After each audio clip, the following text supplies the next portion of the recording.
Hey guys, and welcome back to another Mater and Tater video. Today's video is going to be part 2 of the Sultana disaster. In the spring of 1865, freedom seemed within reach for thousands of paroled Union soldiers.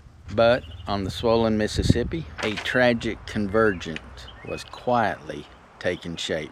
Greed, haste, desperation, and a river that refused to forgive. In part 1, we left off with the Sultana struggling to get back to Vicksburg after leaving New Orleans. In part 2, we pick up back in Camp Fisk and with the transportation of the POWs. I hope you enjoy this part 2 of the Sultana disaster.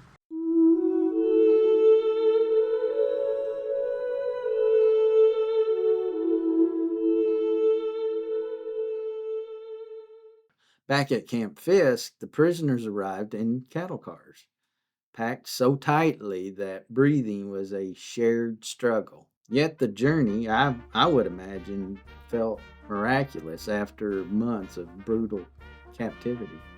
The constant whistles of steamboats on the nearby Mississippi, I'm sure, were a tantalizing sound to these guys. Home to them was 1,000 miles away, but it was close enough to feel real.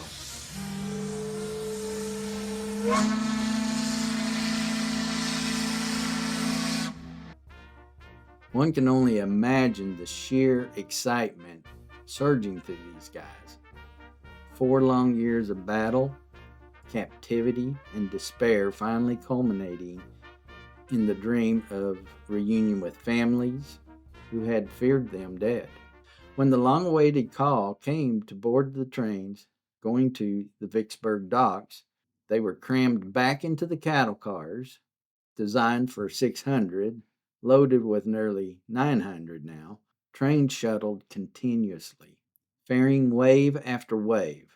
The process of counting these men at both Camp Fisk and Vicksburg became confusing and disorganized due to the continuous flow of soldiers leaving the camp and new soldiers arriving into the camp.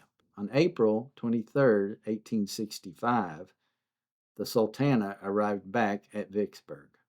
This city, which had suffered greatly from the war and was now just a mere shadow of its former self, now saw even more suffering as its wharfs were the mustering point for all these released Union prisoners of war. The Sultana's stop at Vicksburg saw almost none of its current cargo unloaded. Instead, the steamer took on a new kind of cargo, Union prisoners of war.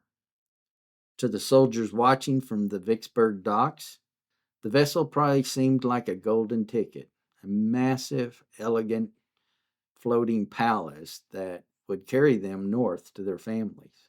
Tragically, these men were unknowingly heading toward the greatest maritime disaster in American history. Now, while the Sultana was docked at Vicksburg, its chief engineer, Nathan Wintringer, immediately called R.J. Taylor, a local boiler maker, to the docks.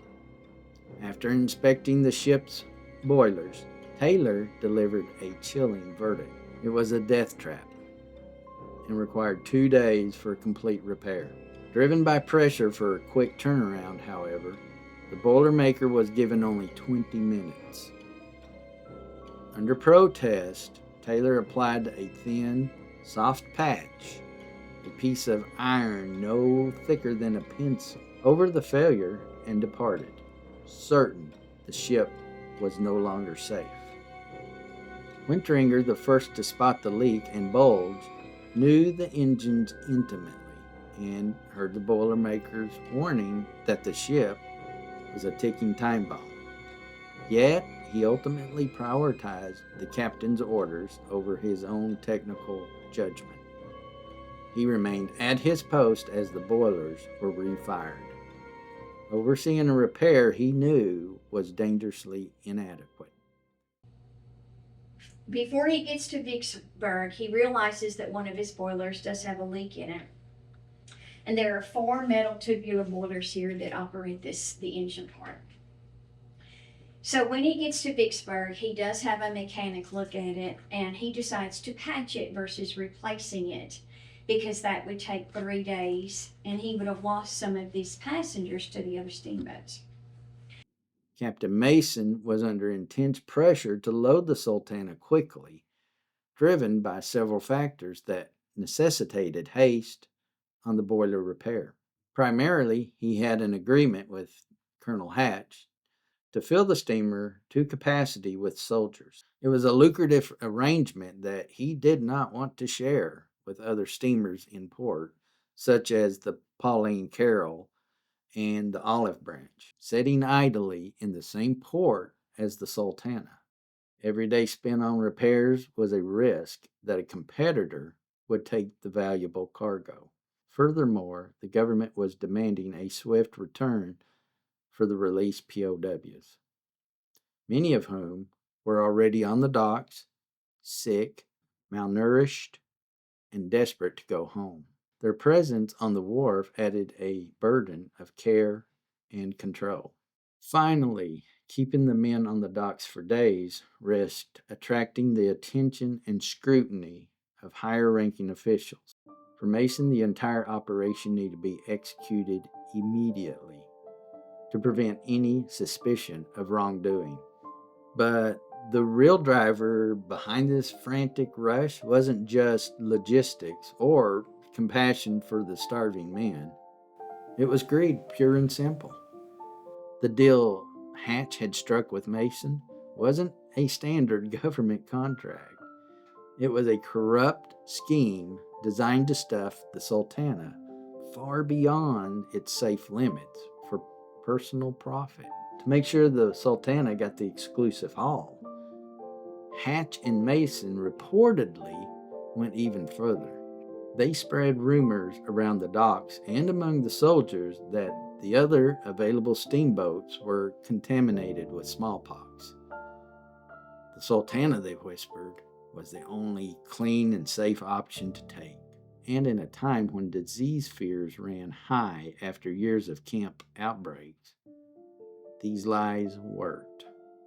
Soldiers and officers alike steered clear of the other boats, funneling everyone towards Mason's vessel. Yet even Hatch's promised 1,400 was nowhere near the nightmare that would actually board the Sultana. The overload exploded to nearly 2,000 paroled prisoners, plus their guards that accompanied them, the crew of the Sultana, 70 to 100 cabin passengers, horses, mules, cargo, and even that 200-pound alligator mascot. An estimated 21 to 2,200 people would be crammed onto the decks of the Sultana. All this due to a deadly mix of greed, bureaucratic blunder, and one officer's paranoia.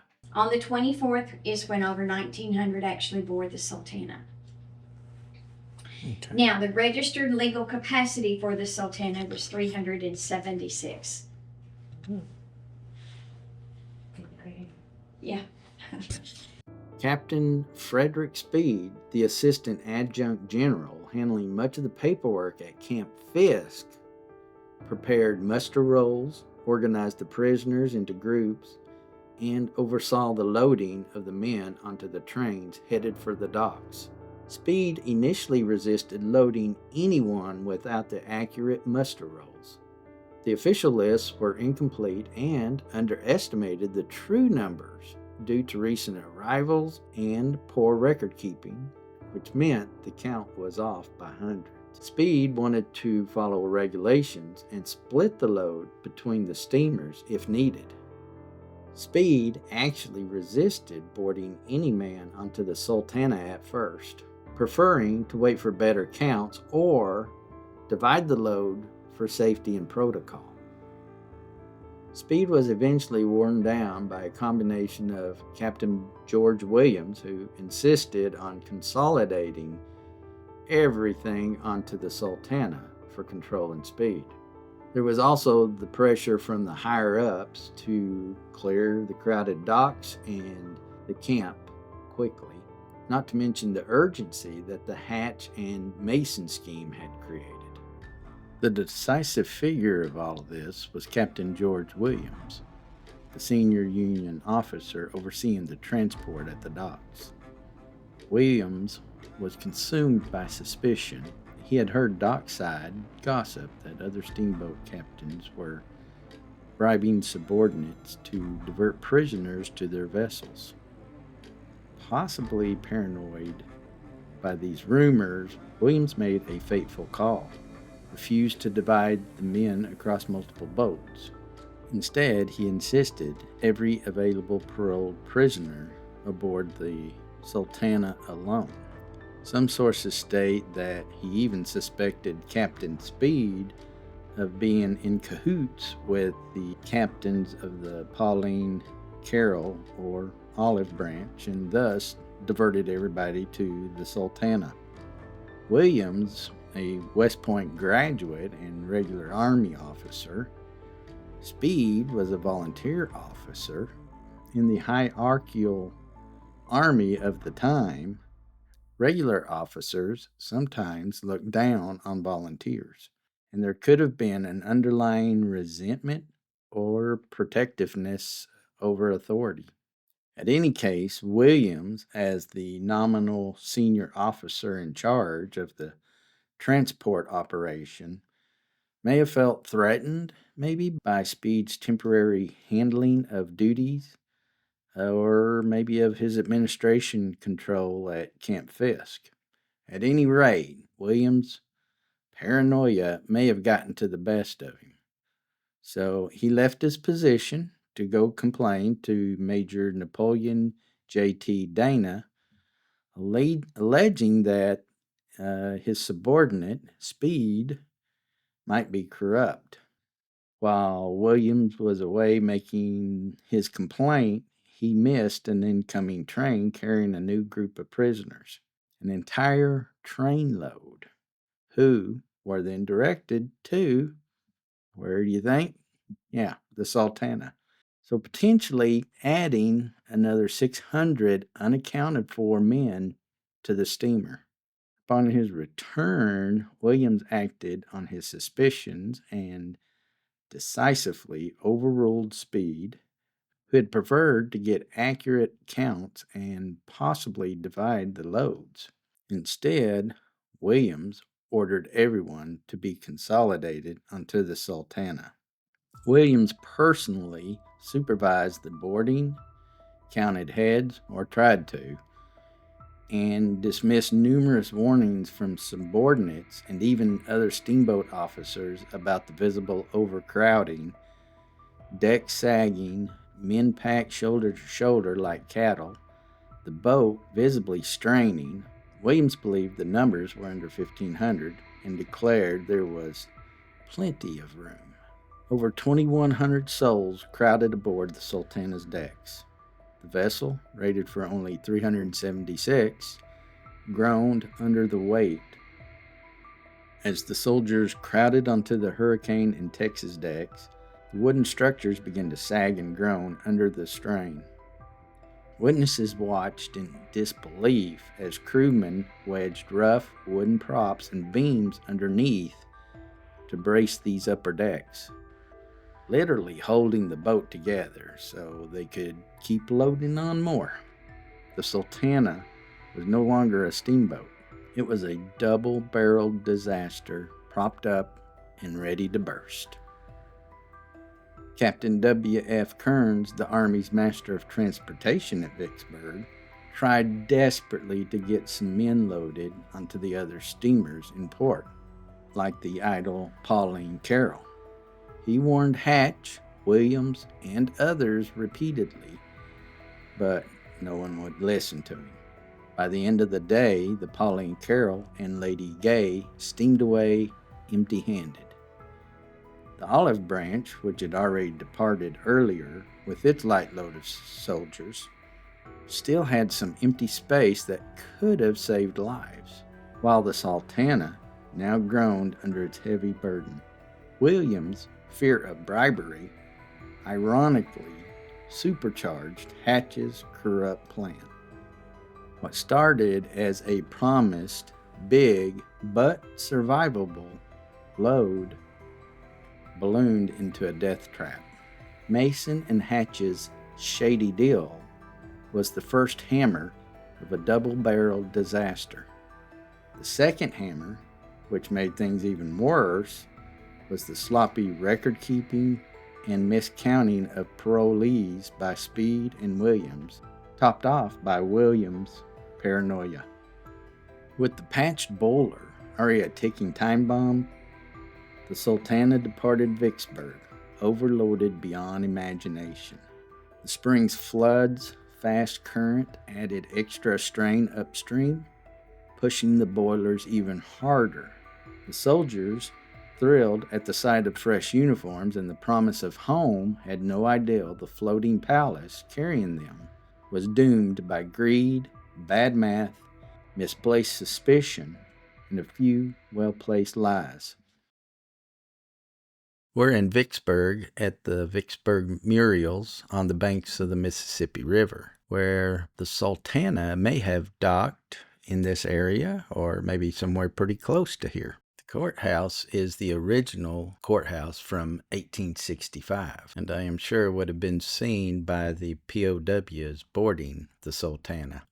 As we walked through here, I wondered if maybe this could have been the same railroad alignment that the POWs used to board the Sultana.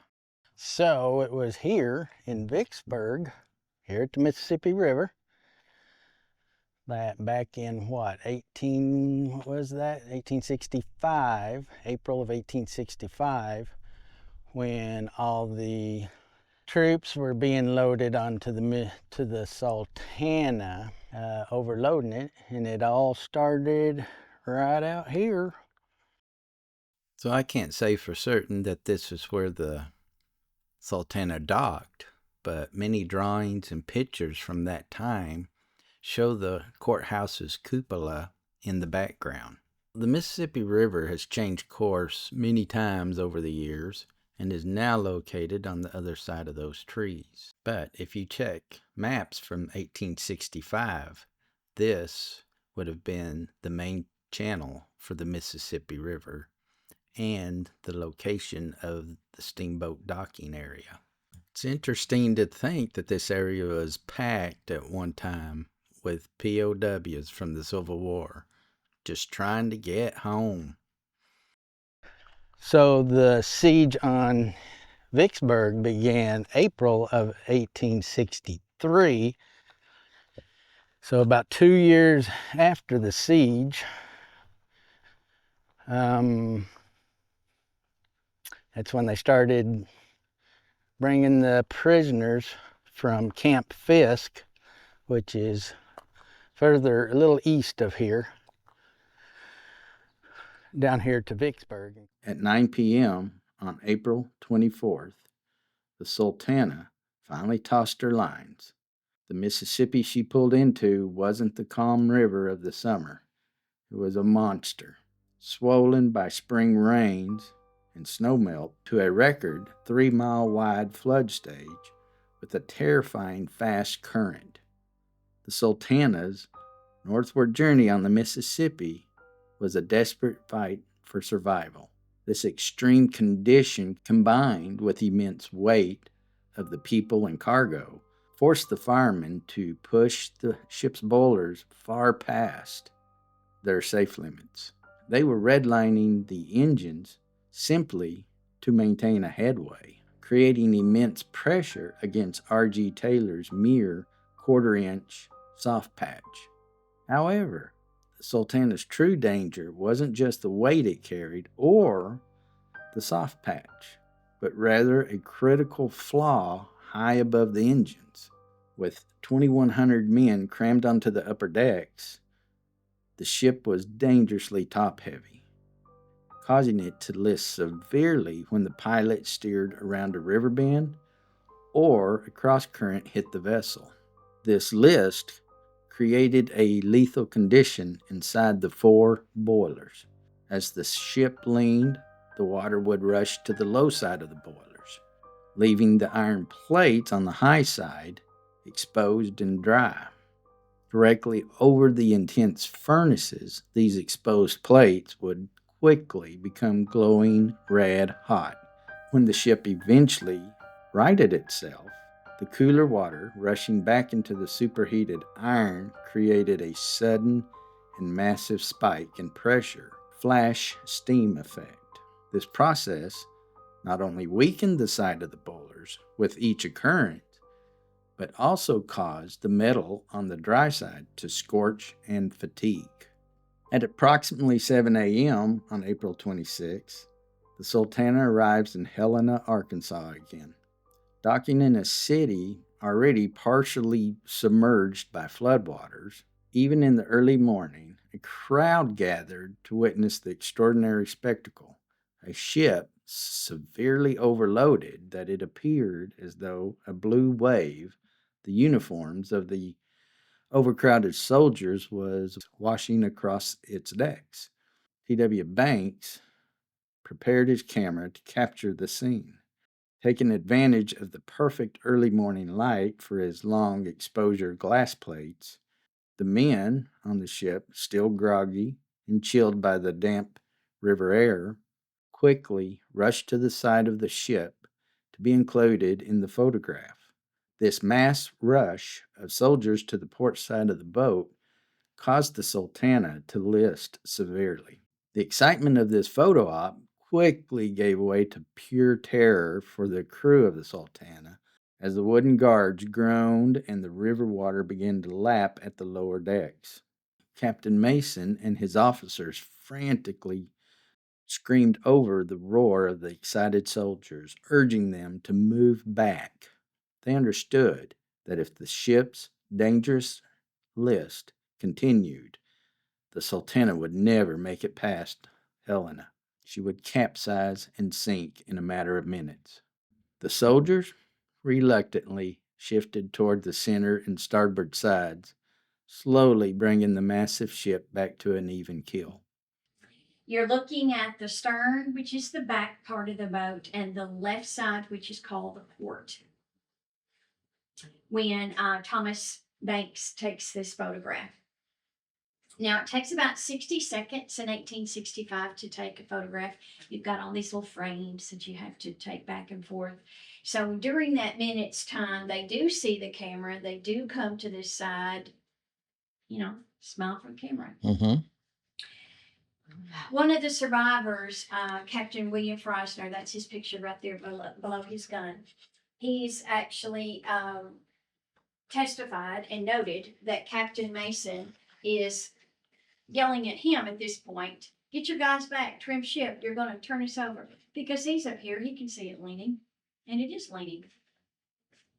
But we've taken the photograph and blown it up for research purposes, and we get a lot of information from it. For instance, this is a horse's head. Oh, okay. We know there were 70, possibly close to 100 horses and mules on board that belonged to the federal government, headed upriver.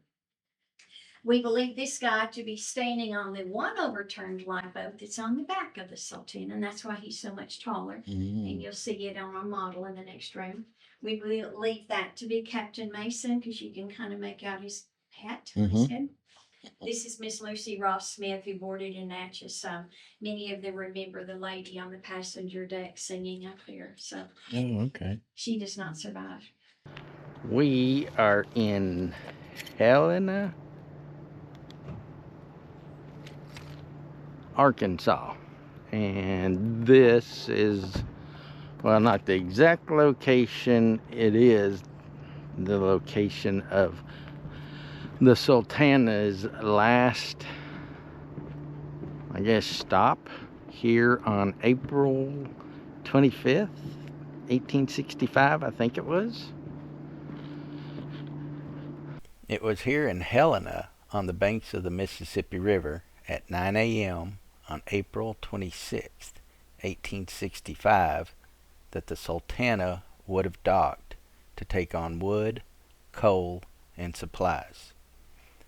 It was also here that Thomas W. Banks walked down to the riverbank with his camera, and what he captured became the most iconic image of the disaster.